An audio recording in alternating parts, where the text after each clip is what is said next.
The woman was taking the subway home one day and decided not to put in her AirPods. Ah, her precious distractors that took her out of the world of anxious moments surrounded by too many people, that planted her solidly into her curated song list or an enlightened podcast.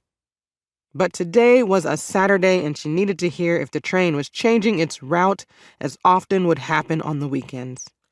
As she entered the subway car, she passed by a fishing pole and its owner. Huh, she thought to herself. Where does one fish around here? She looked for a seat and saw 5 empty seats toward the rear of the car. As she got closer, she saw why the seats were empty. A man was sleeping on the floor. She found another seat and sat on the edge, trying to touch as little as possible as she rode. A curly blonde-haired tot, who couldn't have been any more than 3 years old, bounced onto the train, followed by a man who looked to be her father. They sat nearby, the little girl's legs swinging far from the floor. The child said, "Not cool, man. Not cool." "All right, relax," said her father. The exchange made the woman giggle, although she couldn't see what the little girl was referencing. The train rushed down the tracks, not diverging from its regularly scheduled stops.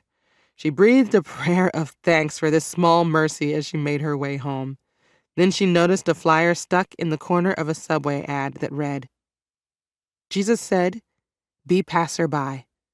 The Gospel of Thomas, chapter 42, verse 1.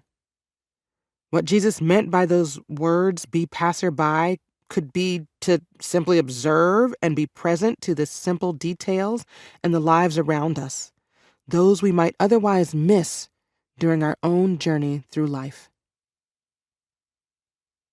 The Gospel of Thomas's debt management plan.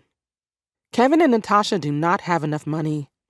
Natasha has been ill for most of their 8 years of marriage and has not been able to work except for about a year right after their wedding and about 6 months 3 years ago.